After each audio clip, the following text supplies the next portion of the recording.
Di Nabi Syith alaihi salam adalah Nabi pertama setelah Nabi Adam.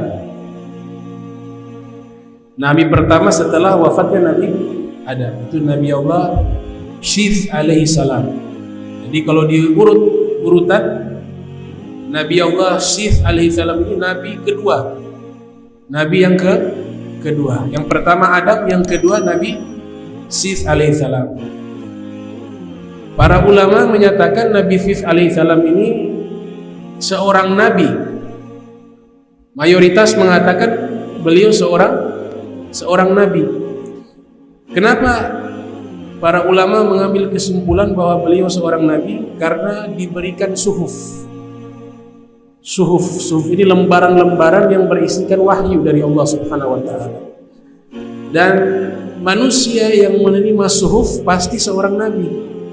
Makanya ada suhuf Ibrahim, ada suhuf Musa.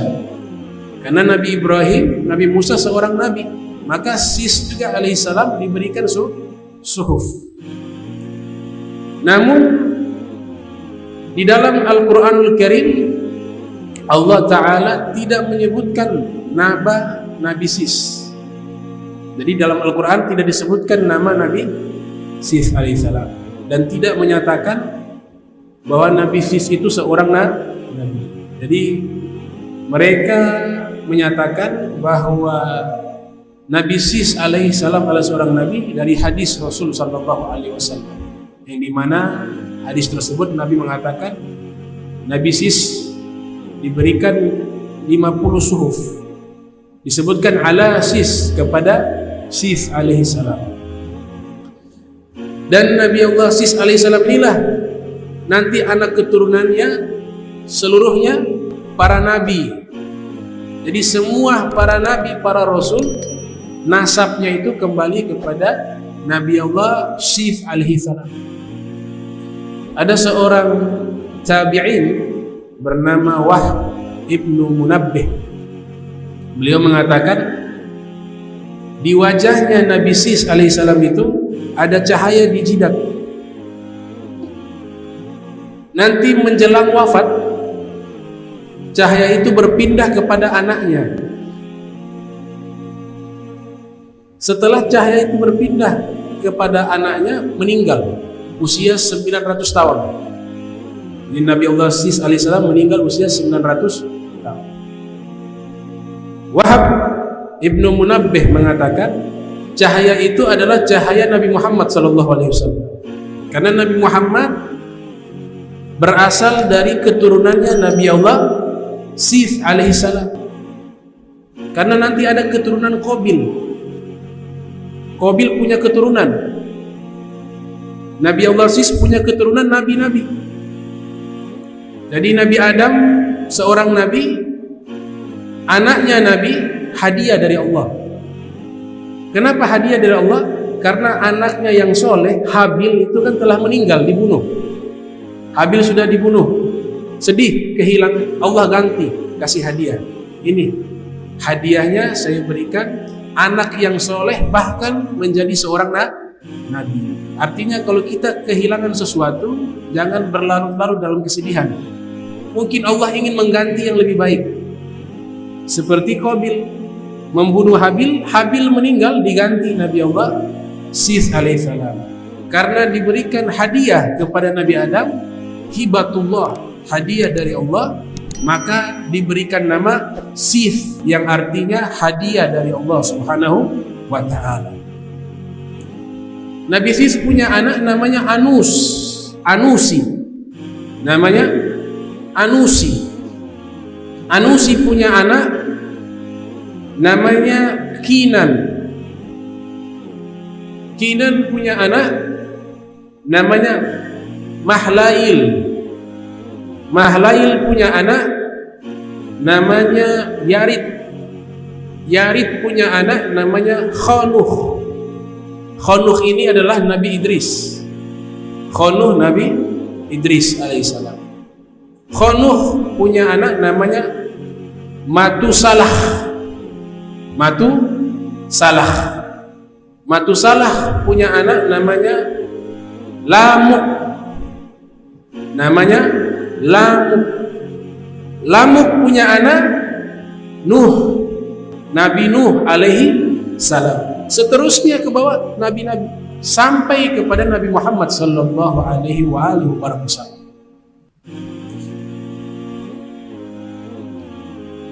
Kemudian penyakit dari Qabil ini hasad, iri hati. Jangan sampai ya, Allah jaga kita punya hati, jangan sampai ada iri sama orang. Ini dosa besar, al-hasad, iri hati. Ngapain iri hati? Kita hidup di dunia sesaat setelah kita meninggal dunia. Kenapa bawa dosa? Kalau kita punya keyakinan segala sesuatu Allah yang berikan, maka penyakit ini tidak ada. Oh, saya jatahnya begini, alhamdulillah. Oh, dia kaya, dia sukses. Oh, memang jatahnya Allah kasih, alhamdulillah. Kita doakan. Begitu. Sehingga Nabi Muhammad SAW beliau memberikan satu pendidikan, satu peringatan. Kalau penyakit hasad ini bisa membakar amal ibadah kita.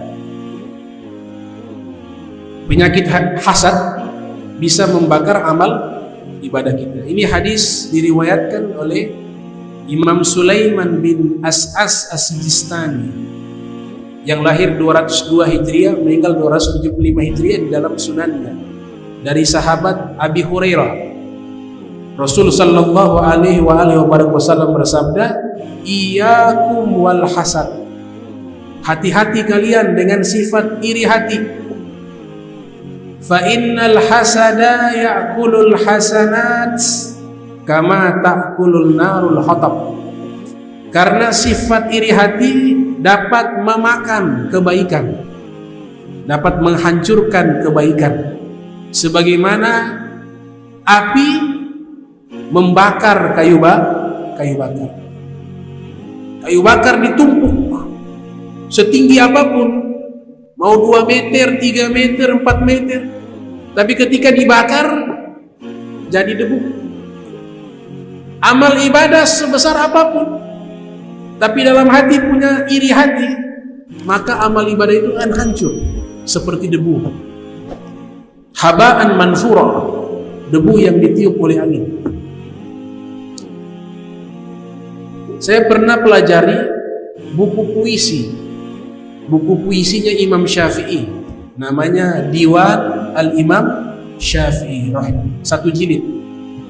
Di situ syair-syairnya Imam Syafi'i rahimahullah, yang lahir 150, meninggal 204 Hijriah.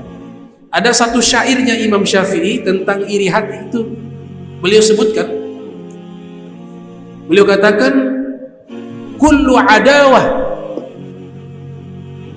qad turja imatatuha illa adawata man adaka bil hasad. Artinya, setiap permusuhan, setiap konflik sesama manusia bisa hilang konflik itu. Konflik karena salah paham bisa hilang. Imam Syafi'i mengatakan illa, kecuali kalau konflik karena dasar iri hati, maka ini tidak akan hilang. Kayaknya Qabil tetap, Nabi Adam kasih peringatan, jangan pernah dekat dengan dia, karena penyakit hasad ini tidak akan hilang kecuali dia sungguh-sungguh. Dia sungguh-sungguh melawan itu penyakit dalam hati, al-hasad.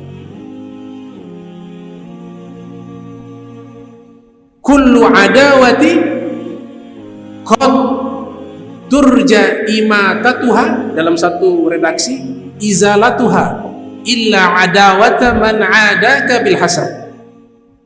Setiap permusuhan pasti bisa hilang permusuhan tersebut, kecuali permusuhan karena dasar iri hati, gak bisa hilang. Sampai nikmat yang dia miliki hilang baru dia puas. Bahkan puncaknya sampai menghilangkan nyawa. Wahai anakku, Nabi Sis alaihi salam, saya wasiatkan kepadamu, jangan engkau bergaul dan jangan ada kontak sosial dengan Qabil. Pada waktu itu Qabil tinggal di Suhul, As-Suhul, dataran rendah. Dia punya anak keturunan ikut, dibangun satu peradaban masyarakat, As-Suhul. Nabi Allah Sis alaihissalam tinggal di Al-Jibal, dataran tinggi, di pegunungan. Jadi beda, pisah. Qabil dengan anak keturunannya membuat peradaban, membuat satu masyarakat di dataran rendah, sedangkan Nabi Allah Sis alaihissalam membuat peradaban masyarakat di dataran tinggi. Pisah. Di pihak Nabi Allah Sis alaihissalam diajak kepada kebaikan, diajak ibadah, diajak mengenal Allah, diajak dan diajarkan akhlak. Kalau di pihak masyarakatnya Qabil, isinya foya-foya, maksiat, pesta. Jadi dua masyarakat yang berbeda, yang dipimpin oleh Nabi Allah Sis alaihissalam dan juga Qabil. Ini riwayat diceritakan oleh Ibnu Abbas radhiyallahu anhu dalam kitabnya Abu Ja'far Muhammad Ibnu Jarir At-Tabari, yang lahir 224 Hijriah, meninggal tahun 310 Hijriah. Di dalam kitab namanya Tarikhul Umami wal Muluk, nama kitabnya. Iblis sawwara insana. Di waktu itu iblis datang menyerupai manusia. Dia datang berpura-pura menjadi seseorang yang ingin mencari pekerjaan. Datang di kampungnya Qabil. Ketika dia datang di kampungnya Qabil, singkat daripada kisah, dia diterima kerja menjadi seorang pembuat kerajinan tangan. Maka dia buatlah apa? Seruling, mizmar, atau zamannya mazamir, dibuat seruling. Ketika dibuat seruling, dia mulai memainkan seruling. Maka orang-orang mendengar, daripada masyarakatnya Qabil mendengar suara seruling. Ini pertama kali mereka mendengar suara musik. Berkumpul satu persatu. Maka di saat itulah mereka membuat satu kesepakatan, dibuat satu Id, perayaan, pesta. Mulai gabung, campur, al-ikhtilat, laki dan perempuan. Mulai joget, kemudian mulai dibuat khamar pertama kali. Di situ disuguhkan minuman keras. Masyarakat yang ada di pergunungan, masyarakatnya Nabi Allah Sis alaihissalam, ada satu orang sudah dilarang. Nabi Sis sudah melarang, jangan pernah turun dan jangan pernah ikut gabung dengan masyarakatnya Qabil. Itu telah dibuat undang-undang di masyarakatnya Nabi Allah Sis alaihissalam. Tapi tetap ada satu orang penasaran. Dia dengar suara orang ramai sedang tertawa-tawa, penasaran. Biasanya begitu. Makanya selalu Allah Ta'ala melarang satu larangan keras, biasanya dibilang jangan dekati, bukan jangan lakukan. Kenapa? Karena dikhawatirkan walaupun tidak ada niat, tapi karena dekat terpengaruh. Karena manusia ini lemah. Wala taqrabuz zina innahu kana fahishatan wa sa'a sabila. Jangan dekatin zina, kata Allah. Dekat saja tidak bisa, apalagi berbuat. Wala taqraba hadhihi syajarata. Jangan kalian berdua dekati pohon ini. Karena Allah tahu manusia lemah. Tadinya tidak ada niat melakukan kemaksiatan, tapi karena dekat, terpengaruh, akhirnya terjerumus. Ini satu orang melanggar undang-undang, melanggar regulasi yang telah dibuat oleh Nabi Allah Sis alaihissalam. dia turun. Pada waktu itu orang-orang yang tinggal di masyarakatnya Nabi Allah Sis alaihissalam, mereka secara fisik laki-lakinya tampan, namun wanitanya tidak cantik. Tapi kalau masyarakatnya Qabil, laki-lakinya tidak tampan, tapi wanita-wanitanya cantik. Terbalik. Maka sang lelaki ini yang tidak patuh dengan perintah Nabi Sis alaihissalam, dia turun. Dia lihat ada wanita cantik. Dia lihat mereka sedang senang-senang, bermabuk-mabukan. Maka dia datang ke keluarganya atau masyarakatnya. Dia naik lagi ke jabal, ke gunung. Dia lapor kepada kawan-kawannya. Dibawa lagi pesta di masyarakatnya Qabil. Wanitanya cantik-cantik. Mereka yang tinggal di dataran tinggi, wanitanya tidak cantik. Penasaran. Akhirnya banyak yang turun. Ketika mereka turun, mereka lihat, betul ini cantik. Wanita yang cantik juga melihat laki-laki tampan. Karena masyarakatnya Qabil, laki-lakinya tidak tampan. Kaget juga, ini laki-laki tampan. Yang laki-laki juga kaget, baru lihat wanita cantik.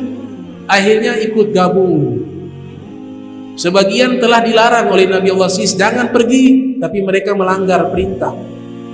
Akhirnya iblis berhasil, syaitan berhasil membuat mereka melakukan maksiat secara publik pertama kali di dunia. Perzinahan massal dilakukan pertama kali di dunia di saat itu. Berzina. Mereka berzina. Ada hikmah disebutkan oleh para ulama. Kita kalau melanggar satu perintah Nabi dengan sengaja, maka hasilnya adalah kesialan. Hasilnya adalah kesialan. Belum di akhirat, di dunia sudah sial, sudah celaka, sudah sengsara. Kita sering membaca biografi atau kitab sejarah, sejarah perang Uhud, Ghazwatul Uhud. Di dalam kitab sejarah tersebut kan menyebutkan Nabi perintahkan pasukan pemanah itu tetap berdiri di atas bukit, jangan pernah turun. Kata Nabi Muhammad SAW, walaupun kita menang, kalian jangan turun. Dibuat wasiat oleh Nabi SAW. Tapi apa yang terjadi? Ketika pasukan pemanah lihat situasi yang terjadi, kaum muslimin lebih unggul.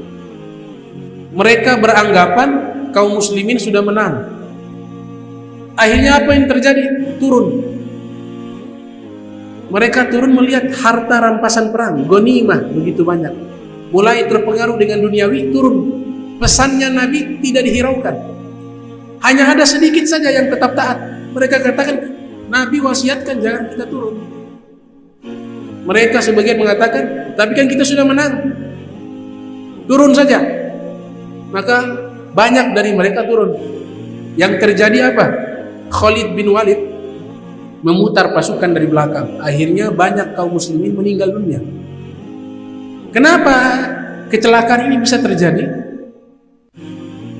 Karena tidak taat kepada Nabi Muhammad SAW. Ya ayyuhalladzina amanu atiullaha wa atiur rasul wa ulil amri minkum. Allah yang memberikan pesan kepada kita, wahai orang-orang beriman, taatlah kepada Allah dan taatlah kepada Rasulullah SAW dan pemimpin-pemimpin yang baik di antara kalian. Sama kasusnya Nabi Allah Sis alaihissalam. Akhirnya terjadilah perzinahan pertama kali di muka bumi. Orang yang berzina, dia menyebabkan kefakiran. Dalam hadis dikatakan, az-zina yurisul faqra. Perzinahan mewarisi kefakiran. Nabi sebutkan bukan zani tapi zina, beda. Kalau zani orang yang berzina, orang yang berzina. Tapi Nabi sebutkan bukan orang yang berzina. Nabi sebutkan az-zina, perzinahan. Yurisul faqra, mewarisi kefakiran. Maknanya apa? Maknanya kalau di kampung kita ada orang berzina, kita yang tidak berzina ada di samping kena juga imbasnya. Karena bukan orang yang berzina yang menyebabkan kefakiran, perzinahannya yang menyebabkan kefakiran. Kalau azani, orang yang berzina, ya dia pribadi saja. Secara personal dia yang lakukan, dia yang kena kefakiran. Tapi Nabi sebutkan bukan zani, bukan orang, bukan subjek, tapi az-zina, perzinahan itu yurisul faqra. Belum lagi memendekkan umur.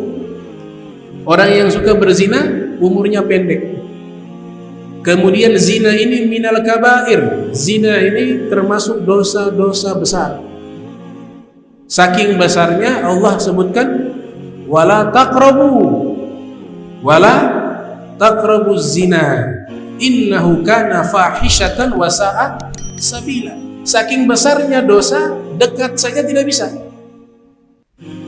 Dekat saja tidak bisa. Dekat saja ancaman keras. Jangan kalian dekati zina. Innahu kana fahishatan, karena zina itu keji. Ditambah lagi wasa'a sabila, dan zina itu adalah jalan yang buruk. Sudah keji, jalan yang buruk. Jadi al-faqru, jadi fakir, umur jadi pendek, dapat kemurkaan Allah Subhanahu wa taala. Wasiat yang dilakukan, yang disampaikan Nabi Adam alaihissalam, diamalkan oleh Nabi Allah Sis alaihissalam, sehingga Nabi Allah Sis alaihissalam tidak pernah ada kontak dengan Qabil. Hanya mereka yang ikut di dalam perzinahan tadi. Di sini kata musik, ulama mengatakan dalam kitab Fathul Bari, musik ini, kalau ada musik, di sini musik ada khilaf di kalangan para ulama. Ada khilaf. Ini pembahasan fikih. Nah, musik ini kalau sudah berkumpul laki perempuan, sudah ada pesta, pasti tidak jauh dengan khamar. Itu sejak zaman Nabi Allah Sis alaihissalam. Kalau sudah ada khamar, pasti tidak jauh dari zina. Pasti tidak jauh dari zina. Makanya hadis Bukhari, Rasul sallallahu alaihi wasallam bersabda, sayakunu min ummatihi may yastahillul hirra wal harira wal khamra wal ma'azif. Akan datang dari umatnya Nabi Muhammad sallallahu alaihi wasallam orang yang menghalalkan al-hirra. Al-hirra perzinahan. Perzinahan kesepakatan. Gak ada yang bilang boleh. Seluruh ulama sepakat dosa besar. Wal harirah, sutra. Sutra ada khilaf, ada spesifikasi, penjelasan secara rinci. Di sini juga yang maksudnya sutra haram bagi laki-laki, bukan perempuan. Wal khamra, minuman keras, kesepakatan juga para ulama. Wal ma'azif, alat musik, ada khilaf di kalangan para ulama. Ada khilaf. Imam Ghazali punya kitab menjelaskan tentang musik yang diperbolehkan, dibuat syarat-syaratnya. Makanya nanti di Al-Amin itu kita bahas secara fikih, secara rinci tentang hukum musik. Di sini bukan bab fikih, bab tarikh sejarah. Karena harir juga ada kecuali, maka ma'azif juga ada kecuali. Kalau khamar zina sepakat. Jadi hadis ini kan banyak, gak boleh kita ambil satu hadis dijadikan hukum, tidak boleh. Karena hadis itu banyak. Nanti ulama kumpulkan hadis yang jumlahnya banyak, baru mereka istinbat al-ahkam, mengambil kesimpulan hukum. Nah, hasilnya itu tertuang di dalam kitab-kitab fikih.